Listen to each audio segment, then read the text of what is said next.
good for us either, you know? And it's not, right, Michelle? Or Well, is it's it too just much work for hard. you? No, it's just hard trying to figure out who the hell to hire. Okay, we're recording now. Okay, this is going to be your test. Number 1, 240 Q&A. Let me give you some proper names that come out. Mr. Long, HUD, HUD, Ted Birch, Birch, State of Texas, North Texas, East Texas, Central Texas, Jewel Manor, Prince Manor, Beth Ames, Mr. and Mrs. Rourke, Miss Ames, Exhibit number 1, Exhibit 1, Mr. Rourke's Professor Ross. And this is going to be at 240 words a minute. Q&A for 5 minutes. Starts in the middle. Mr. Long, how long has your dad been in the real estate business? My whole life, just about that I remember. That's 64 years. Okay, and are these apartments that you all own, do you have management contracts with any of them, or do you manage them yourself? We self-manage. All right, and are all of them HUD properties? No, sir. Okay, what percentage of, say, complexes are HUD units as opposed to non-HUD units? Probably 85% are HUD units. All right, and have you all been dealing with HUD units for a dozen years or more? Correct. Now, at the time that you bought this property, and I want to talk about who you bought them through. Yes. Was there a particular individual that you were dealing with? A gentleman by the name of Ted Birch. Okay, and is he a bankruptcy trustee, or is he a person that handles property out of bankruptcy? He was the gentleman that represented the people that were in the bankruptcy to dispose of the properties for them through the bankruptcy court. At or about the time that you had purchased these properties, were you buying other properties, though?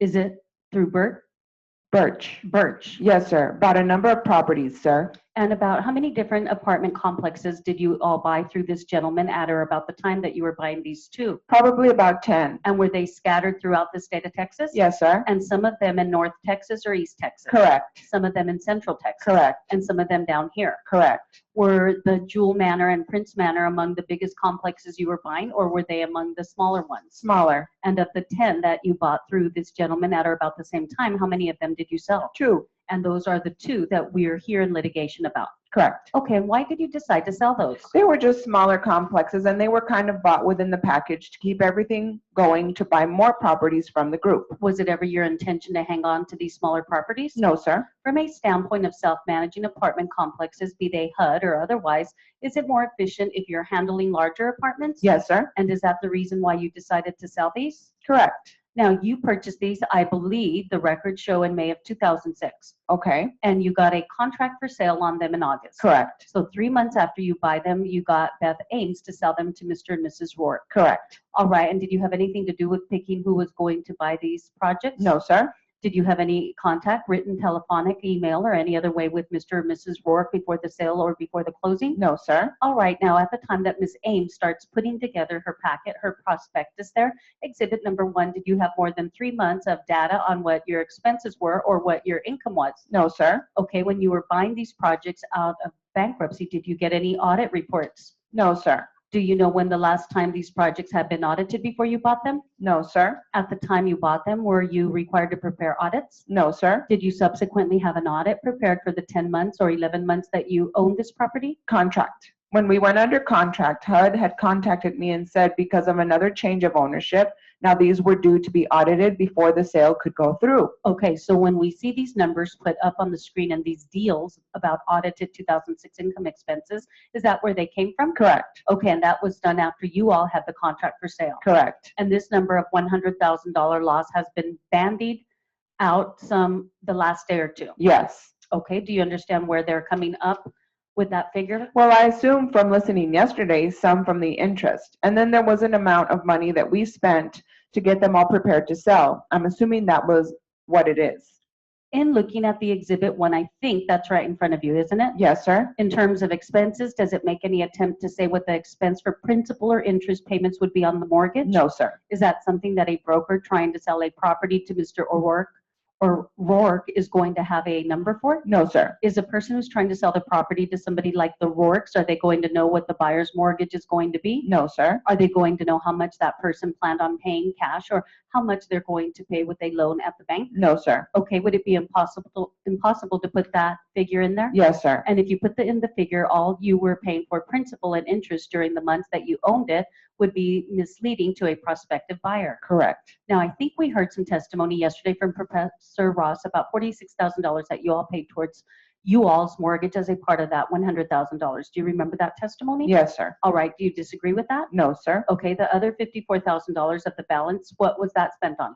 Expenses to get the property prepared for sale. Well, first of all, were these properties well maintained at the time you bought them? Some of them were, some of them, needed some help and some repair. I mean, they weren't in disarray or anything. Typically, when you buy these properties out of bankruptcy, or do you expect that the people who are going through bankruptcy didn't spend as much money as they should be to keep the properties up? Sure. As a result of that, did you have to do some one-time expenses to get them up to snuff? Correct. Okay, and in your opinion, is that where the other $54,000 in additional expenses came from? Yes, sir. Mr. Long, did you all try to spruce up the properties before you sold them? Yes, sir. Is that a common practice when you're buying and selling real estate? Yes, sir. Okay, and Mr. Rourke, after any of his 3 inspections, came back to you and says, I'd like to get this done, or I'd like to get that done. Never had any conversation with him. Okay, did Beth Ames relay any information to you suggesting that the Rourkes wanted some items taken care of before they bought the property?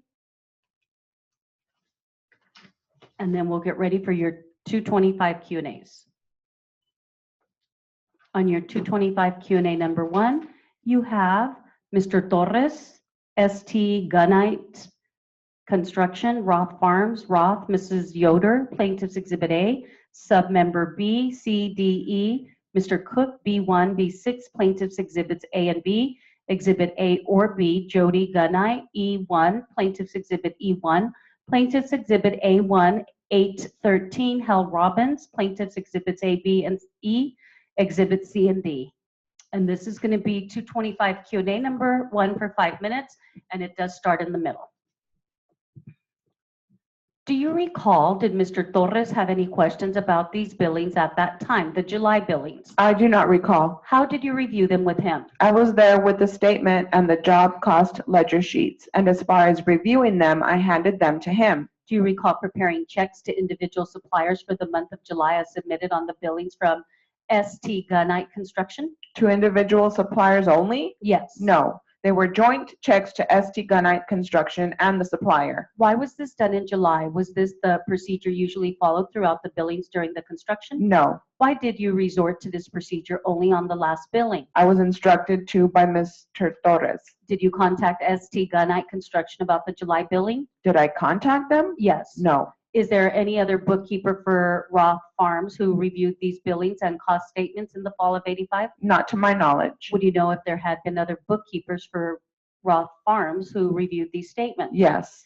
Did you, on behalf of Roth, on your own, or because you were instructed to at any time, request that ST Gunite Construction change the billing procedure? No. Were there ever any questions raised by Mr. Torres during the fall of '85 as to the adequacy of the billing procedure? He had questions about them. I don't know whether that falls into that particular category or not. Was there ever any question about the nature or the format of the billing as presented to Roth Farms? No, sir. Now, Mrs. Yoder, you have been handed or have been asked to identify Plaintiff's Exhibit A with the sub-members 1 through 4, B, with sub-members 1 through 6, C, 1 through 7, D, 1 through 7, and E, 1 through 3. Is that correct? Yes. In each circumstance, Mr. Cook has asked you to identify these particular exhibits. Yes. And in each circumstance, you have identified the exhibit. Yes. Do you know for a fact, without comparing these particular exhibits with these contained in your files, that there are, in fact, the same pieces of paper that you do have in your files? Not without comparing them. You are making the assumption that these are, in fact, the same pieces of paper that you have in your files. Yes.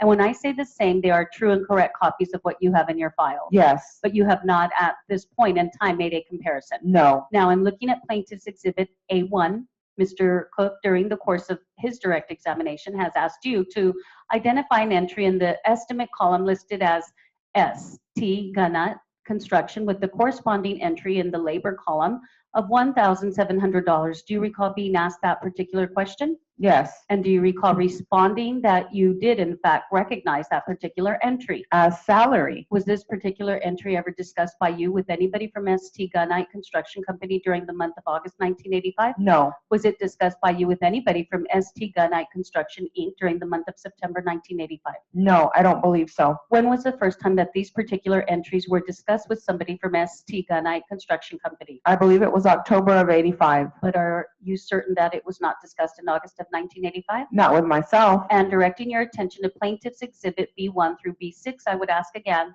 whether there were any specific discussions about the labor salary pertaining to ST Gunite Construction. Not until the fall of 85. So there was no discussion in August 1985? No, not with me. Did anybody from ST Gunite Construction Inc. during the month of August 1985 specifically print out to you that there was a labor entry here for ST Gunite Construction? No, Again, referring to plaintiff's exhibits A and B, you have testified previously in response to direct examination that there are certain entries on those two exhibits concerning items of overhead. yes. Do you recall when there was a specific discussion as to the exact breakdown of the entries concerning overhead? I believe it was in October of 85. Was there any discussion concerning the entries for overhead on either exhibit A or B during the month of August 1985? No, And what were the circumstances under which the terms of overhead as entered on exhibits A and B, what were the circumstances under which those were discussed? Mr. Torres requested a breakdown from Jody Gunite as to how she arrived at these figures. Did you call Jody Gunite and ask her for this breakdown? Yes, I did. And what did you receive? I received this breakdown.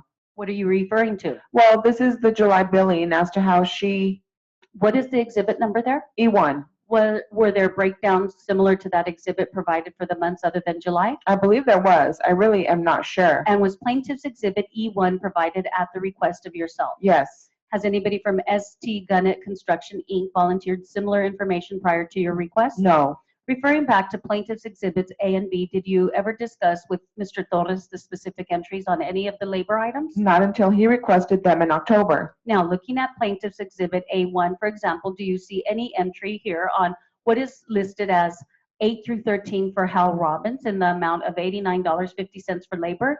Did you specifically discuss during the month of August that particular entry with Mr. Torres? No, Did you discuss any of the other labor during the month of August with Mr. Torres? no, Now, during the direct examination, you testified that plaintiff's exhibits A, B, and E had been questioned by Mr. Torres. Were you present when Mr. Torres reviewed them?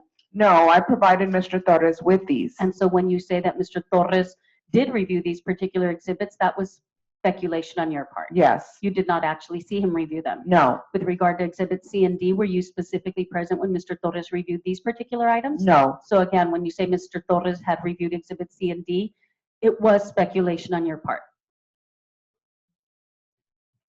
And then you have 225 Q&A number 2, Mrs. Blaine, Jan, Kent, Tampa, Florida, Winnipeg, Tampa, Kmart, Franklin Street, and Mr. Dietz. And this will be 225 Q&A number 2, and it starts in the middle for 5 minutes.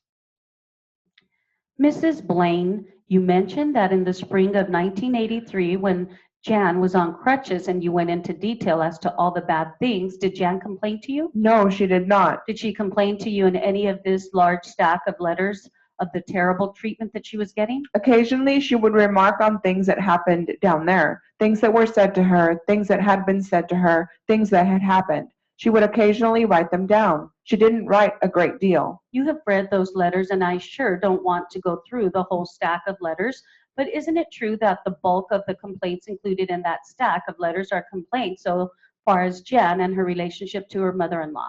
The bulk of her complaints? Yes. No, I really and truly couldn't say that. Whatever complaints, what I am trying to say, whatever complaints there are in these letters, do most of those complaints relate to bad things that Kent was doing or bad things that her mother-in-law was doing? To tell the truth, I can't remember. I have read the letters just recently. Like you say, it is a large stack of letters. I can't remember everything that was in all of them. In any event, following this visit in the spring of 1983, the next letter that she wrote to you didn't have any complaints about things that Kent was doing. Apparently not. You said you and Kent never had words together. No, not that I can ever recall. Did you ever tell Kent you thought he was doing things the wrong way so far as? No, sir, wasn't my place. So whatever terrible things were happening, they weren't so terrible that you felt called upon to bring it to anyone else's attention. If I felt that my daughter was threatened with bodily harm, I would have done something, yes. Now, Jan said they didn't have any problems with Kent's activities in the band. As far as I know. She never complained to you about the activities in the band? No, sir, I don't believe so. She never complained about the fact he was working too hard and had to stay away from home too much?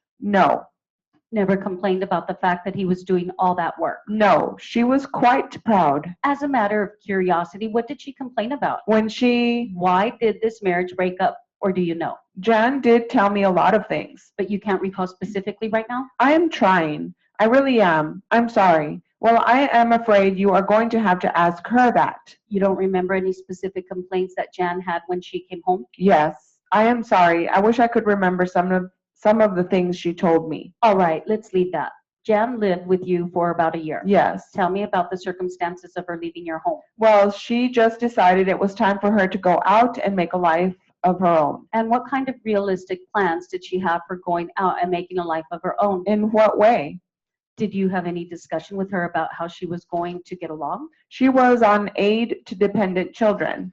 She was on aid to dependent children. Just before she left, she went on it as far as I can remember, and we offered to help her out if necessary. And this was all right with you that she went off and lived on welfare? I cannot say that it was completely all right with me. I thought that she should remain at home. We had been helping her. We had paid tuition at college, and while we were not well-to-do, we did the best we could. Did she make any effort to be employed? Yes, she did. Was she employed? No, she was not employed. She went to Tampa, Florida? Yes. Who was she living with in Tampa, Florida? As far as I knew, she and a man were living together. As far as you knew? Yes, sir. Did you ever go and visit her? No, I never did. You never went to see her in Tampa, Florida? No. How long did she stay in Tampa, Florida? Well, she went up there, I believe, about April or May, and she stayed that summer. And I believe she moved. Your testimony is you never visited your daughter in her home. No, I didn't. Where did she go from there? In the last fall, I believe she moved in with some friends of hers. You know the address? The address? Winnipeg. Was that 453? Isn't it true she had two different addresses before she got to Winnipeg? I don't know. You don't know. As far as I knew, she lived in Tampa, Florida. You really didn't know your daughter's whereabouts for months of the time from May until she got to, well, until just recently. I didn't know. She always called me. But you were telling me you didn't know she was in two other addresses. Before? Between the time she lived in Tampa and prior to the time she got to the Winnipeg address. Perhaps I should indicate to you your husband has previously testified there were two other addresses in between, and you are telling me you didn't know she had two other addresses in between. No, I know she lived in Tampa, and then she moved in with friends of hers over by Kmart. Then she moved in with some other people. Did she ever live with the couple for a while? Yes. That was in Winnipeg? I am sorry, I can't remember. Did you ever visit Jan at the Winnipeg address? No. How about the Franklin Street address? That's right. I believe it was. How long has she been living with Mr. Dietz? Well, I learned she has apparently been living with him for about 10 months. When did you first learn that? When I spoke with another person. That was the first time you learned she had been living with Mr. Dietz? Yes, sir. And that was when? Within the last 3 weeks? Oh, yes, sir. Did you and your daughter have an argument at the time she left your home to go off and live in the town of Tampa? No, it really wasn't an argument. I would have preferred she stay at home, but she felt she just had to leave. Okay, so that concludes your test, you all. Hopefully they're good enough to type up. Have a good day, and we'll reconvene tomorrow with lit speed building and a mock, okay? I am confused on the weeks.